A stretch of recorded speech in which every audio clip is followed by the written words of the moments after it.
Hello दोस्तों, नमस्कार। स्वागत है आपके नए वीडियो में। दोस्तों, इस वीडियो में सीखेंगे फ्यूचर टेंस, यानी कि इससे पहले future indefinite tense, future tense का और फ्यूचर टेंस का जो है दूसरा भाग इसमें देखेंगे। फ्यूचर टेंस का जो है दूसरा भाग होता है फ्यूचर कंटिन्यूअस टेंस। फ्यूचर दोस्तों कंटिन्यूअस टेंस क्या होता है कि अपूर्ण भविष्य काल, मतलब कार्य जो है भविष्य में होने का संकेत देता है।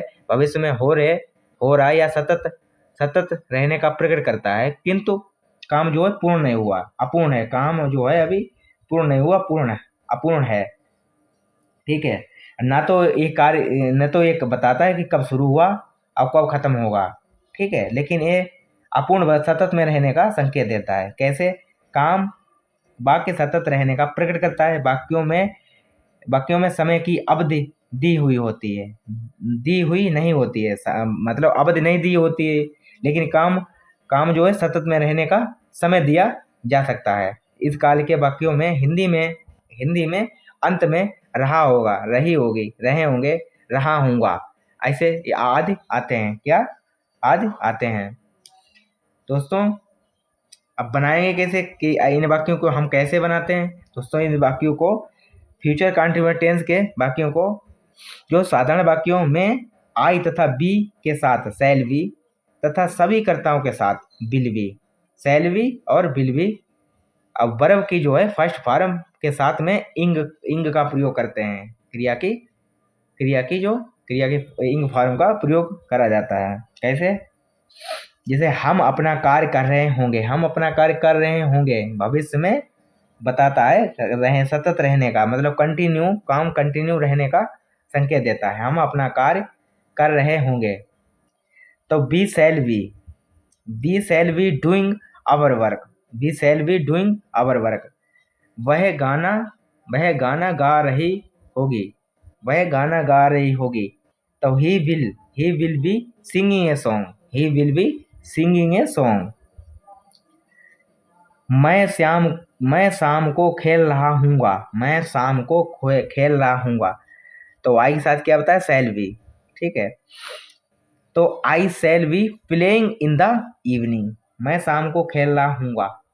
इस प्रकार से हम जो है वो फ्यूचर कंटिन्यूअस टेंस को बनाते हैं। और दोस्तों, इसमें हम अब निगेटिव वाक्यों को भी देख लेते हैं कि हम निगेटिव वाक्य यानी कि नकारात्मक वाक्य नाट का प्रयोग करा जाता है। और नाट का प्रयोग हम कहाँ पर करते हैं, किस प्रकार से वाक्य आते हैं, किस प्रकार से उन्हें हम बनाते हैं, कहाँ पे करा जाता है। फ्यूचर कंटिन्यूअस टेंस होता है कि नकारात्मक वाक्यों में नाट का जो प्रयोग है वो शैल अथवा बिल तथा बी के बीच में लगाते हैं। समझ गए? यानी कि हम जो शैल बी और बिल बी लगा रहे थे, ठीक है, तो शैल या बिल और बी के बीच में नाट का प्रयोग करते हैं। कैसे? मैं पत्र नहीं लिख रहा हूँ। तो आई शैल बी लगाते थे उसमें, लेकिन इसमें नाट का प्रयोग बिल बी के बीच में लगाएंगे। तो I shall not be writing a letter. बस पूरा वाक्य वहीं आ जाएगा। केवल नाट का प्रयोग शैल या बिल के नाट जो है बीच में लगाएंगे। तुम वहां नहीं जा रहे होंगे। तो you will not be going there. इसी प्रकार से दोस्तों जो है इंट्रोगेटिव, मतलब प्रश्नवाचक वाक्य किस प्रकार से बनाएंगे? तो प्रश्नवाचक वाक्य जो है वो फ्यूचर कंटिन्यूअस टेंस में प्रश्नवाचक वाक्य जो है बिल या शैल को सब्जेक्ट से पहले लिखते हैं। यानी कि वाक्य तो हमारा वही रहेगा। अब क्या करेंगे? सब्जेक्ट से पहले बिल या शैल को लगाएंगे, सब्जेक्ट के बाद में बी को लगाएंगे, उसके बाद में हम क्रिया इंग फॉर्म लगाएंगे, उसके बाद में हम ऑब्जेक्ट लगाएंगे। कैसे? सिंपली देखें यहाँ पर आप कि क्या हम कल मैच खेल रहे होंगे। तो शैल पहले आ गया, शैल सब्जेक्ट से पहले आ गया। Shall be we playing a match tomorrow. ठीक है। क्या वह गाना गा रहा होगा? क्या वह गाना गा रहा होगा। ठीक है। तो will he B singing a song. इस प्रकार से वह भोपाल कब जा रहा होगा, वह भोपाल कब जा रहा होगा।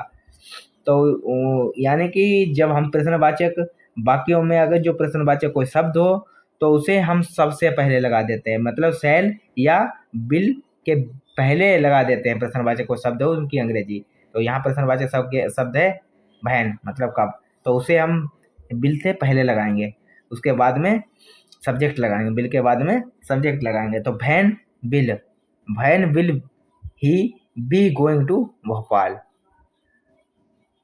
तो दोस्तों ये वीडियो कैसा लगा, वीडियो अच्छा लगा तो वीडियो को लाइक करो, और हमारे चैनल पर नए हो तो चैनल को सब्सक्राइब करो, वीडियो को लाइक करो। धन्यवाद।